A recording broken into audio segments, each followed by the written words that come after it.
वो तड़पी होगी, रोई और चिल्लाई भी होगी,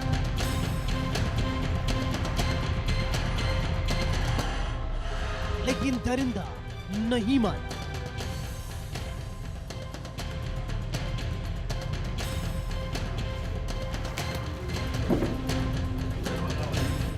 मर गई वो, लेकिन हजारों सवाल छोड़ गई।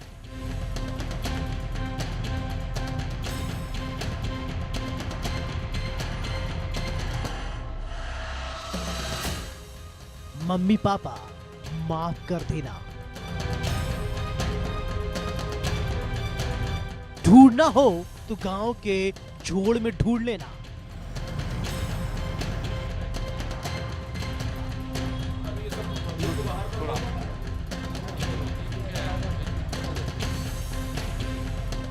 मैं दादा के पास जा रही हूं, हम दिखाएंगे आपको पूरी सच्चाई।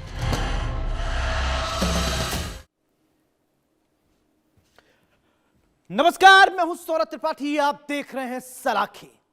इंदौर के द्वारकापुरी में एमबीए छात्रा की हत्या करने वाला आरोपी 3 दिन के पुलिस रिमांड पर पूछताछ पर है। पूछताछ के दौरान उसका जो बयान सामने आया, उसने रूह कपा दिया।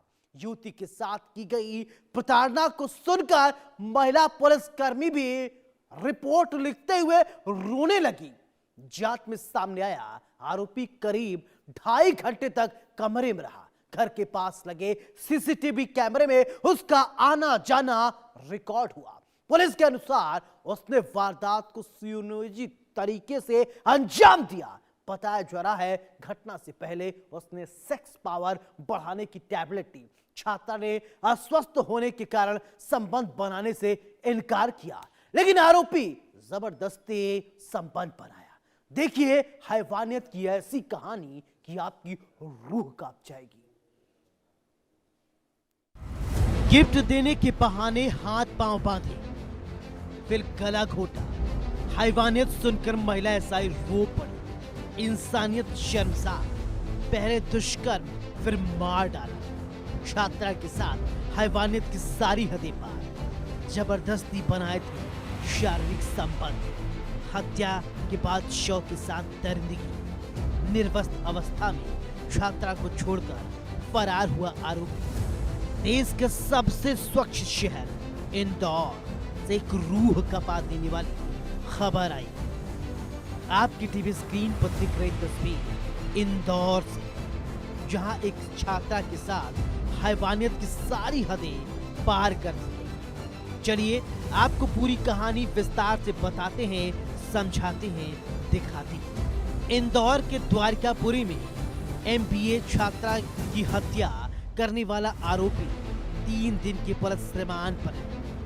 पूछताछ के दौरान उसका बयान लिख रही महिला एसआई भी युवती के साथ की गई दरिंदगी की कहानी सुनकर रो पड़ी। जांच में सामने आया कि आरोपी करीब 2.5 घंटे तक कमरे में रहा। घर के पास लगे सीसीटीवी कैमरों में उसका आना जाना भी रिकॉर्ड हुआ। पुलिस के अनुसार उसने वारदात को सुनियोजित तरीके से अंजाम दिया था।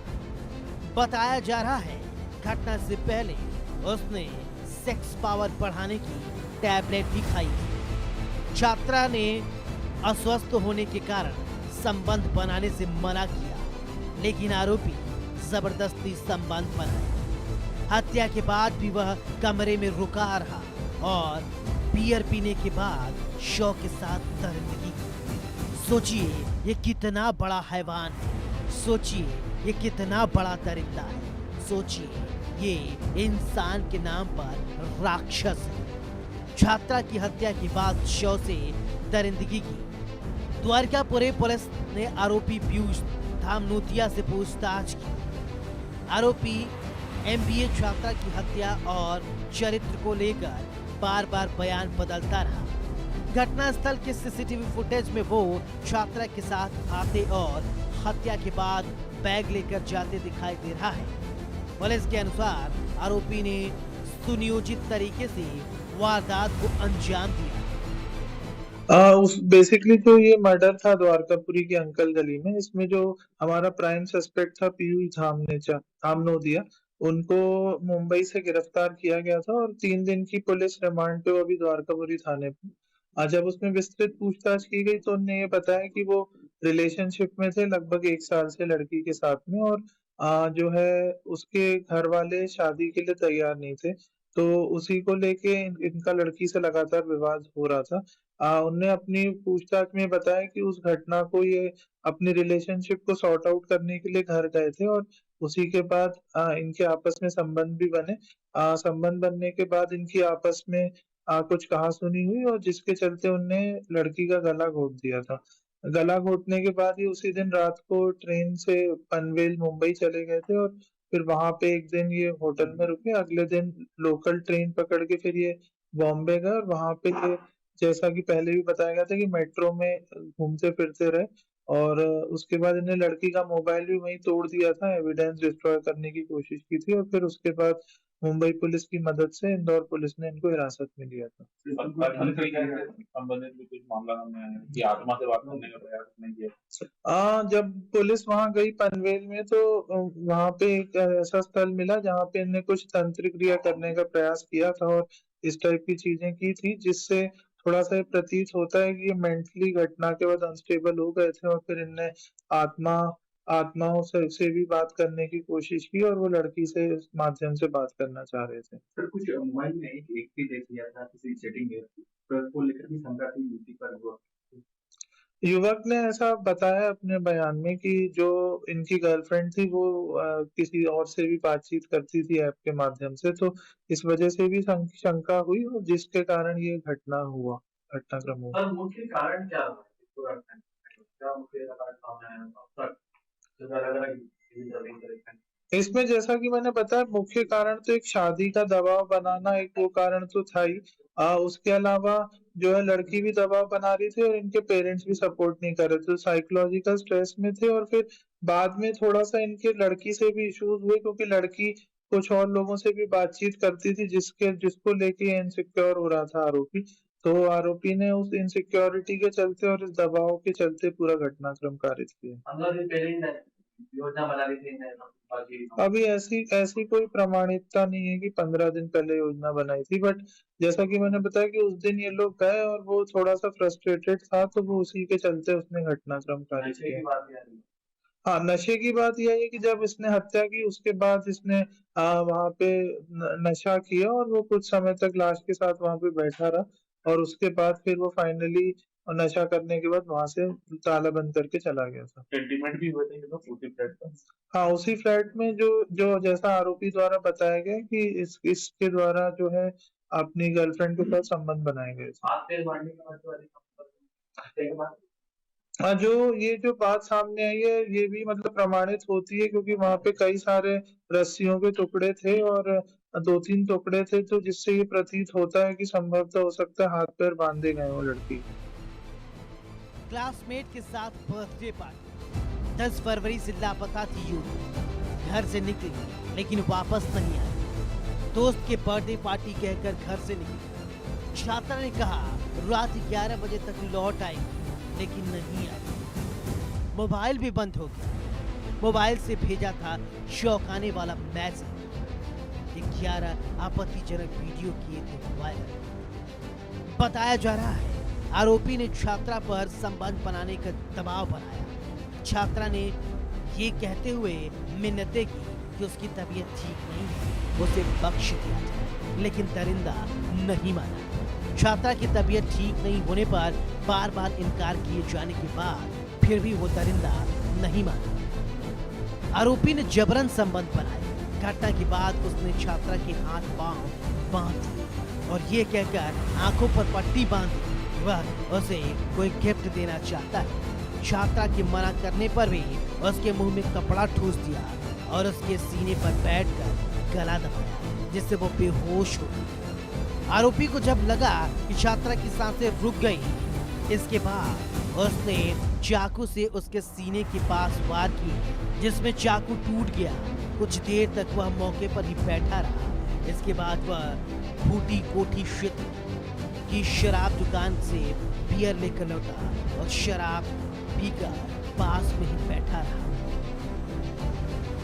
नशा करने के बाद शव के साथ संबंध बनाया, कपड़े बदल कर वहां से निकला, सरवटे बस स्टैंड पर कुछ देर रुका, वहां गोवा की ट्रेन में बैठ गया। पोस्टमार्टम करने वाली मेडिकल टीम भी सहम गई। हत्या और अमानवीय कृत्य की आशंका। डॉक्टरों ने शव से लगभग 12 नमूने जांच के लिए सुरक्षित रख लिए। यूट्यूब के माध्यम से तंत्र क्रिया किया। जिस तरह से आत्माओं को बुलाकर बातचीत की जाती है उसके वीडियो देखे और वीडियो में देखने के बाद मुंबई के ही सुनसान इलाके में जाकर उसने यूट्यूब के माध्यम से तंत्र किया और आत्मा से बात कर माफी मांगने की कोशिश करने लगा।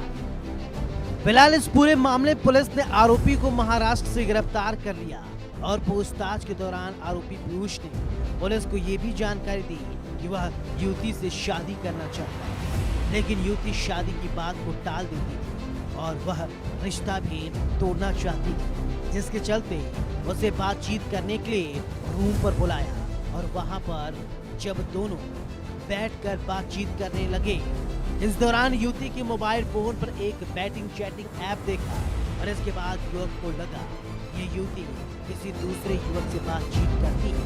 उसी दौरान विवाद में उसने युवती का गला घोंटकर मौत के घाट उतार दिया, फिर वहां से फरार हो गया। फिलहाल पूछताछ के दौरान वह अलग अलग तरह के बयान पुलिस को दे रहा है। इसके चलते शुरुआती जांच में ये अनुमान लगाया जा रहा है वह पुलिस को गुमराह करने के लिए इस तरह के बयान दे रहा है। हैवानियत की ऐसी कहानी सुनकर रूह कांप जाती है। इंदौर के द्वारकापुरी क्षेत्र में दिल दहला देने वाली घटना सामने आई थी। क्षेत्र में रहने वाली युवती जो कि एमबीए की स्टूडेंट थी, उसका कत्ल उसी के साथी ने कर दिया था जिसका नाम पीयूष बताया गया है। पीयूष ने अपनी ही दोस्त का कत्ल किया, उसके बाद उसके शव के पास बैठा रहा। इतना ही नहीं, मानवीय संवेदनाओं को तार तार करते हुए पीयूष ने शव के साथ दुष्कर्म किया और वो शव के पास कुछ देर बैठा रहा, उसके बाद वहां से फरार हो गया। जब पूरी घटनाक्रम द्वारकापुरी थाना क्षेत्र तक पहुंची तो थाने की पुलिस ने जाकर पूरी जांच पड़ताल की तो ये पता चला कि छात्रा के दोस्त ने ही उसका कत्ल किया है। फरार पीयूष को पुलिस ने महाराष्ट्र से गिरफ्तार किया और सख्ती से पूछताछ की तो ये बात सामने आई कि पीयूष ने ही अपनी सहयोगी छात्रा का कत्ल किया था और उसने शव के साथ कई बार बलात्कार किया। इतना ही नहीं, पीयूष द्वारा यह भी बताया गया कि हत्या करने के बाद वो मुंबई फरार हो गया था और जब इसे पूरी घटना को लेकर कहीं न कहीं शर्मिंदगी महसूस हुई तो उसने वहां महाराष्ट्र के जंगलों में तंत्र मंत्र क्रिया भी करी और वो चाहता था कि उसने जो भी पूरा घटनाक्रम किया है वह छात्रा की आत्मा से माफी मांगे। ये पूरी दिल दहला देने वाली घटना इंदौर के द्वारकापुरी थाना क्षेत्र की है, जहां पर पुलिस द्वारा आरोपी से लगातार पूछताछ की जा रही है। सहयोगी वीरेंद्र के साथ